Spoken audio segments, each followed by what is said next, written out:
네, 여러분 안녕하십니까. 오늘 한국일보가 묘한 기사를 내보냈습니다.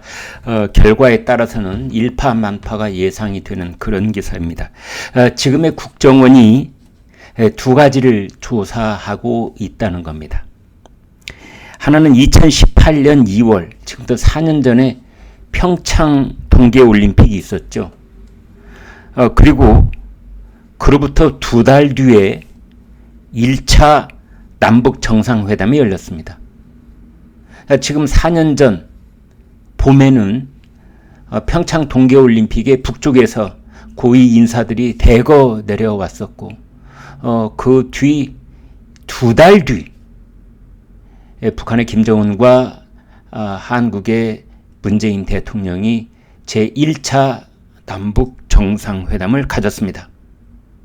이때 우리 국정원의 서훈 국정원장하고 북쪽의 김영철 통전부장이 물밑에서 활발한 거래를 했는데, 이때 우리 쪽에서 북쪽으로 넘겨줘서는 안 되는 그러한 정보 또는 그 무엇을 넘겨줬는지 여부를 조사하고 있다는 겁니다.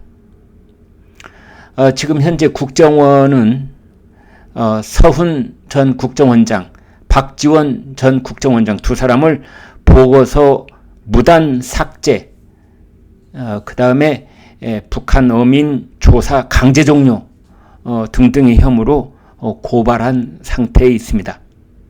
그런데 지금 이제 그것이 문제가 아니라 문재인 대통령이 직접적으로 관련된 그런 내용일 수밖에 없는데요.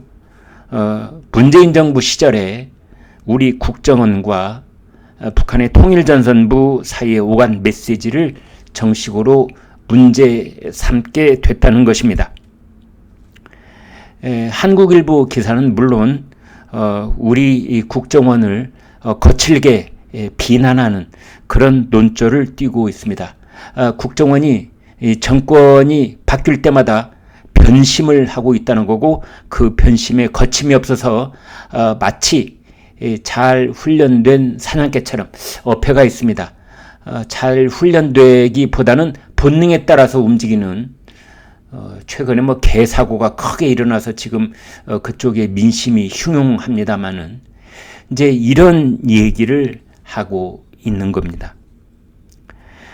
그래서 국정원에는 그런 자료들이 많이 지금 남아있을 가능성이 높은데, 국정원이 이것을 막후에서 밀사 역할을 했던 전직 국정원장에 대해서 발빠르게 입장을 바꾸고 그 관련된 자료를 조사를 하고 이것을 고발을 하는 그런 단계로 이어질 경우에 일파만파 커다란 파장이 일어날 것으로 보입니다. 다시 한번 말씀드리지만 2018년 2월 평창 동계올림픽, 그리고 두 달 뒤 1차 남북 정상회담, 그 무렵에 도대체 한국의 국정원의 서훈 원장과 미국 북한 통전부의 김영철 통전부장 사이에 어떤 메시지가 오고 갔으며, 특히 우리 쪽에서 북쪽에 넘긴 메시지는 무엇이 있고 무슨 약속을 했고 어떤 물적 약속을 한 것이 있는지 등등을 조사하고 있다는 겁니다. 이때 부적절한 거래가 있을 시 형사적 처벌을 면치 못할 그런 상황이 벌어질 수도 있습니다. 특히 김영철 통전부장은 2010년 천안함 피격과 연평도 포격 도발을 주도한 인물인 것으로 알려져 있기 때문에 이러한 사실은 당시에도 국민적인 공분을 일으켰던 그런 상황이었습니다. 두 번째는 그보다 더 민감할 수 있는 내용인데요. 당시에도 많은 국민들께서 고개를 갸웃하면서 궁금증을 자아내고 있었습니다. 그것은 문재인 대통령과 김정은 위원장이 이른바 판문점 도보다리에서 30분 동안 측근 아무도 없이 차 한잔을 하면서 둘이만 회담을 했었습니다. 이때 문재인 대통령이 김정은 위원장에게 USB 키 하나를 넘겨줬습니다.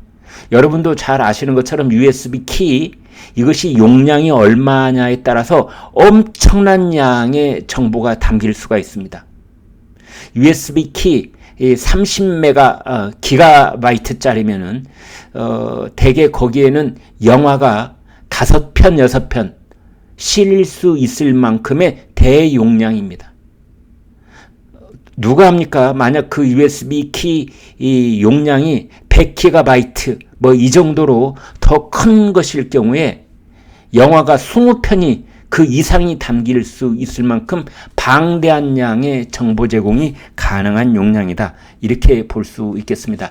당시에 청와대는 이렇게 해명을 했습니다. 문재인 대통령이 한반도 신경제 구상이 담긴 USB를 직접 건넸다. 그리고 발전소 관련 내용이 있다. 뭐 이 정도만 공개를 했었는데 발전소 관계 내용이라니요. 정말 국민들은 너무나 궁금할 따름입니다. 발전소를 북한에 얼마나 어떤 규모로 지어주겠다는 것인지, 아니면 북한 스스로 발전소를 지을 수 있는 그러한 기술과 정보가 담긴 USB 키였다는 것인지. 그리고 신경제 구상이라고 했는데, 신경제 구상이라고 하는 것은 북한이 개발에 나설 경우에, 개방에 나설 경우에 문재인 정부는 도대체 어떤 물적 지원, 기술적 지원, 정보상의 지원, 이런 것들을 하겠다는 약속을 담고 있는 것인지, 우리가 보유하고 있는 최첨단 기술을 얼마나 북한에 넘겨주겠다고 하는 그런 약속이 담겨 있는 것인지, 또 우리가 미국하고만 공유하도록 되어 있는 기술 중에 어떤 것들이 북한으로 넘어간 것은 없겠는지, 이러한 것들이 일련의 궁금증을 자아냈던 것입니다. 왜냐하면 그 당시에 김정은이 문 대통령에게 넘겨준 USB 키는 없었습니다. 그리고 대부분 김정은은 그냥 듣고만 있었습니다. 그렇다면 우리 쪽 제안과 정보가 일방적으로 북쪽에 넘어갔다는 뜻이 될 텐데요. 그래서 국정원은 그 USB 키, 그러니까 문 대통령이 김정은 위원장이 넘겨준 그 USB 키를, 거기 들어가 있는 내용물을 문재인 대통령 본인이 직접 작성했을 리는 없고, 이것을 도와서 그 내용을 작성한 참모들과 전문가들이 있을 텐데, 그 내용 중에 상당 부분을 국정원이 공유하고 있을 가능성이 있는 겁니다. 따라서 국정원이 이 부분에 대해서 본격적인 조사를 시작했다는 것은 앞으로 문재인 대통령이 여기에 대해서 어떻게든 해명을 해야 되고, 지금 대통령 기록관으로 넘겨진 대통령 기록물로 분류된 그 USB 키에 복제물이 있다면 이건 역시 조사를 해야 될 뭐 그런 상황으로 지금 전개가 되고 있습니다. 이것을, 그런데 한 가지, 지금 문재인 대통령과 북한의 김정은, 그리고 그 대리인들을 통한 어떤 그 메시지의 그 오감에 있어서 부적절한 거래가 있었는지를 조사할 수 있을 것이냐, 이것 자체는 논란의 대상이 될 수가 있습니다. 이것을 일종의 통치 행위로 볼 때는 조사 대상이 될 수 없다.